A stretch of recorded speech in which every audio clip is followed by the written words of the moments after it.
శేష్ గారు, ఇక్కడ వచ్చే ప్రశ్న ఏంటంటే ఇదే మీకు ఒక ఇంట్రెస్టింగ్ విషయం చెప్తానండి. ఎస్, నీతి ఆయోగ్ దేశంలో ఒక 20 నగరాలను గ్రోత్ హబ్స్ గా ఎంపిక చేయాలనుకున్నారు. దాంట్లో మొట్టమొదటి భాగంగా ఒక 4 నగరాలను గ్రోత్ హబ్స్ గా ఎంపిక చేశారు. ఒకటి ముంబై చేశారు, రెండోది వారణాసి చేశారు, మూడోది విశాఖపట్నం చేశారు. కానీ ఎక్కడ హైదరాబాద్? అంటే హైదరాబాద్ లాంటి ఒక క్యాపిటల్ సిటీ, హైదరాబాద్ లాంటి ఒక చారిత్రాత్మకమైనటువంటి నగరము నీతి ఆయోగ్ నగరాల గ్రోత్ హబ్ జాబితాలో లేకుండా పోయింది. అంటే ఇవాళ హైదరాబాద్ ఎదుర్కొంటున్నటువంటి సమస్య ఏంటది? హైదరాబాద్ బ్రాండ్ ఇమేజ్ దెబ్బతింటే తెలంగాణ రాష్ట్రానికి ఎంత నష్టం అనేటటువంటి విషయాన్ని మనం చూడాలి. కాబట్టి ఇవాళ హైదరాబాద్ లో చేపడుతున్నటువంటి చర్యలన్నీ కూడా హైదరాబాద్ బ్రాండ్ ఇమేజ్ ని పెంచడానికే ప్రభుత్వం ప్రయత్నం చేస్తుంది. కాబట్టి వాటిని ఆహ్వానించాల్సినటువంటి అవసరం ఉంది. హైదరాబాద్ నగరానికే కాదండి, తెలంగాణలో 2 కదా గ్రేటర్ నగరాలు ఉంది. ఇవాళ వరంగల్లో కూడా అదే సమస్య ఉంది. వరంగల్లో 200 నాలుగు డేటా మునిగిపోతున్నాయి. ఆ సమస్య నుండి బయటపడటానికి 10 మేజర్ నాళాలని 120 అడుగుల మేరకు విస్తరణ చేయాలి అంటే ఇవాళ నాళాల చుట్టూ ఇవాళ ప్రైవేట్ ఆస్తులు ఉన్నాయి. ఇవాళ మున్సిపల్ కార్పొరేషన్ అనుమతులు ఇచ్చి ఇళ్లు కట్టినటువంటి సందర్భం ఉంది. నా ప్రశ్న ఎందుకంటే జిహెచ్ఎంసీ అన్నది ఖచ్చితంగా అక్రమ కట్టడాలను నిలువరించడానికి ఒక పెద్ద వ్యవస్థను పెట్టుకొని ఉంది. హెచ్ఎండిఏనేమో ఏ కన్స్ట్రక్షన్ జరగాలన్నా సరే దాన్ని అన్ని రకాల అనుమతుల్ని చూసుకొని అన్ని రకాల పరిధుల్ని చూసుకున్న తర్వాతనే వాళ్ళు పర్మిషన్స్ ఇవ్వాలి. ఇలాంటివన్నీ పర్మిషన్స్ వచ్చేసి ఇప్పుడు కట్టడాలు పూర్తయ్యే క్రమంలో ప్రభుత్వం మారింది. ఇప్పుడు హైడ్రా వచ్చి కూల్చేస్తుంది, బాగానే ఉంది. కానీ అదే సందర్భంలో గతంలో ఇదే ఉద్దేశంతో ఏర్పడిన 2 వ్యవస్థలు కాకుండా 3వ వ్యవస్థ వచ్చి ఈ వ్యవస్థనైనా పనిచేయనిస్తారా, లేకపోతే అదే తరహాలో కొద్ది రోజుల తర్వాత? ఎందుకంటే చాలా మంది అనుమానం ఏముంది అంటే ఇనిషియల్గా ఏవైతే కొన్ని స్పెసిఫిక్గా ఐడెంటిఫై చేసిన వాటిని కూల్చివేస్తారో ఆ తర్వాత మళ్ళీ ఏదో ఒక స్టేనో లేదా ఇంకో రకమైన సమస్యను వచ్చి మళ్ళీ వీటిని అటకెక్కిస్తారో అనే అనుమానం కూడా చాలా మందిలో ఉంది. సో హెచ్ఎండిఏ జిహెచ్ఎంసీ లేని పని హైడ్రా చేసి వాళ్ళ అది సక్సెస్ చేయగలుగుతుంది అన్నది ఒక పెద్ద అనుమానంగా అందరిలోనూ కనిపిస్తుంది. లేదు, ఇప్పుడు గ్రేటర్ హైదరాబాద్ మున్సిపల్ కార్పొరేషన్ నిబంధనలు వేరు, దాని పనితీరు వేరు, హెచ్ఎండిఏ పనితీరు వేరు, ఇవాళ హైడ్రా పనితీరు వేరు, హైడ్రా ఆబ్జెక్టివ్స్ వేరు. హైడ్రాకి సంబంధించినటువంటిది ఏంటి అని అంటే దానికి కొన్ని నిబంధనలు ఉన్నాయి. ఇవి అందుకే కదా కోర్టు అడిగింది హైడ్రా విధి విధానాలు ఏంటి అని అడిగింది. హైడ్రాలో మనం చూడాల్సినటువంటి అంశాలు ఇందాక నేను చెప్పినట్లు 3 ఉన్నాయి. ఒకటి ఆక్రమణల తొలగింపు, రెండవది నిబంధనల ఉల్లంఘన పైన చర్యలు చేపట్టడం, మూడోది ప్రజలకు మేలైనటువంటి సౌకర్యాలు అందించడం. మీరు అది వాటర్ కావచ్చు, ఎలక్ట్రిసిటీ కావచ్చు, ట్రాఫిక్ కావచ్చు, డ్రైనేజ్ కావచ్చు, ఇవన్నీ కూడా హైడ్రా పరిధిలోకి వస్తాయి. హైడ్రా అంటే కేవలం కూల్చివేతలకు సంబంధించినటువంటి అంశంగానే మనం చూడొద్దు. అది ఫెసిలిటీస్ ను ప్రొవైడ్ చేసేటటువంటి ఒక స్వతంత్ర ఏజెన్సీగా మనం చూడాల్సినటువంటి అవసరం ఉంది. This is one innovative programme అండి. ఒక ఇన్నోవేటివ్ ప్రోగ్రామ్ ని ప్రభుత్వం పట్టుకొచ్చింది.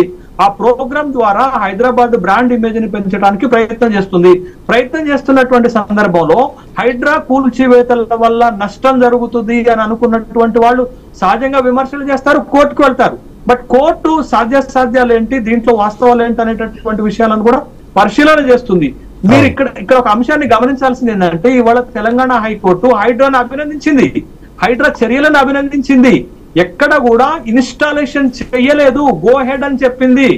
కాబట్టి వాళ్ళ హైదరాబాద్ పరిస్థితి అందరికీ తెలుసు కదండి, తెలంగాణ రాష్ట్రంలో ఉన్నటువంటి ప్రజలందరికీ తెలుసు. కాకపోతే మీరు అన్న దాంట్లో ఒక పాయింట్ ఉంది. ఒకటి ఏంటి అని అంటే హైడ్రా నిష్పక్షపాతంగా పనిచేయాలి, ఆక్రమణదారులు ఎవరున్నా వాటిని తొలగించాలి. This is point 1. Point number 2 ఏంటంటే ఈ ఆక్రమణల తొలగింపులో నష్టపోతున్నటువంటి పేదవాళ్ళు, మధ్యతరగతి వాళ్ళు ఉంటే వాళ్ళకి కాంపన్సేషన్ ఇప్పించే బాధ్యత ప్రభుత్వం తీసుకోవాలా.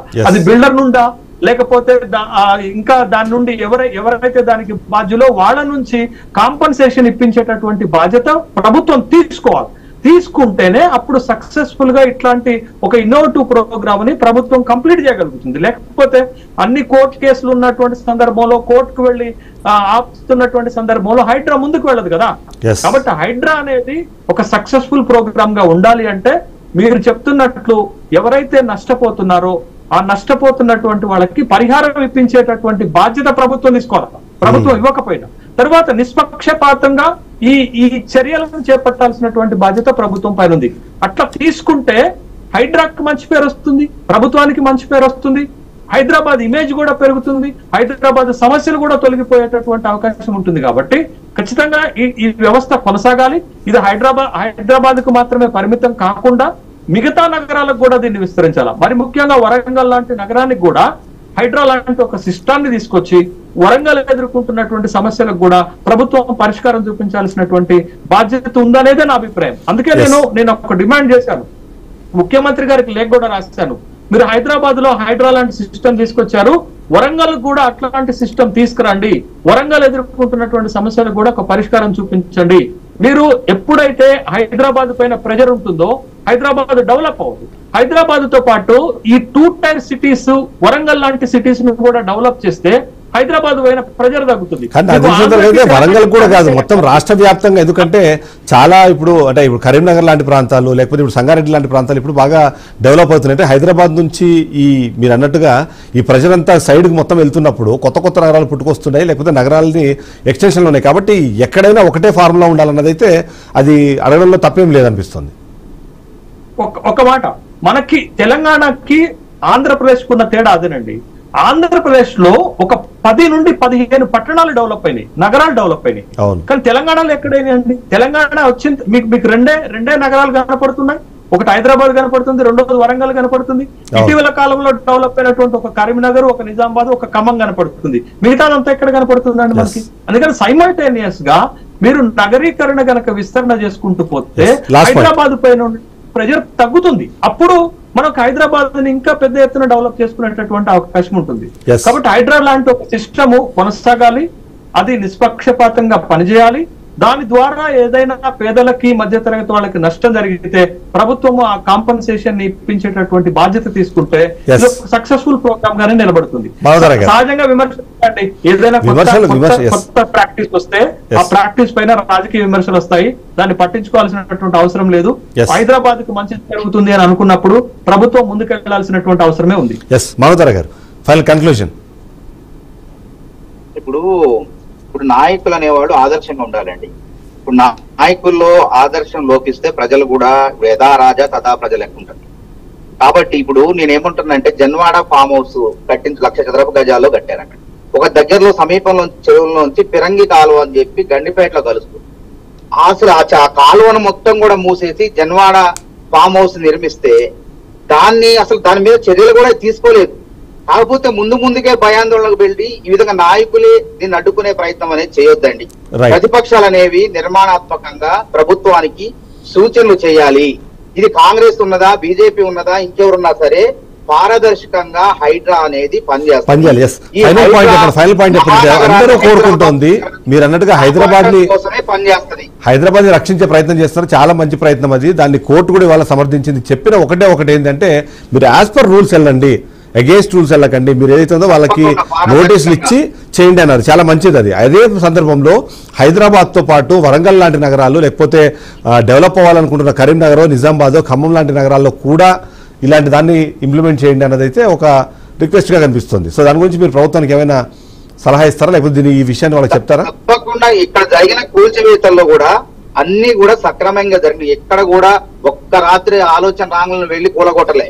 దాన్ని సక్రమంగా చట్ట ప్రకారమే వాళ్లకు ఇవ్వాల్సినటువంటి నోటీసులు ఇచ్చి దాని మీద అంతా కూడా విచారణ జరిపిన తర్వాతనే వెళ్లి కూలగొట్టడం జరిగింది. ఈ విధంగా మా దగ్గరికి ఆడొచ్చి ఇప్పుడు ఉరుమి మంగళమే పడినట్టు మా మీద ఆడపడుతుందని చెప్పి భయాందోళనతో కొద్దిమంది నాయకులు ఉన్నారు. నిజంగా మీరు కట్టిన అక్రమాలు అయితే ఎప్పటికీ అక్రమాలే, తప్పకుండా హైడ్రా అనేది కూలుస్తుంది. మీరు సక్రమంగా కడితే, నిర్మాణాలు కడితే మీ జోలికి హైడ్రా రాదు. ఇది మాత్రం గుర్తుపెట్టుకోండి. Right. Thank you very much Madhavrai గారు. Thank you very much Shesh గారు. అలాగే లైవ్లోకి వచ్చి తన ఇన్ఫర్మేషన్ చెప్పిన శ్రీనివాస్ గారికి థ్యాంక్ యూ. మొత్తాన్ని మాత్రం హైడ్రా ఏదైతే ఇప్పుడు చర్యలు తీసుకుంటుందో ఆ చర్యలు నిరంతరంగా కొనసాగాలని అందరూ కోరుకుందాం.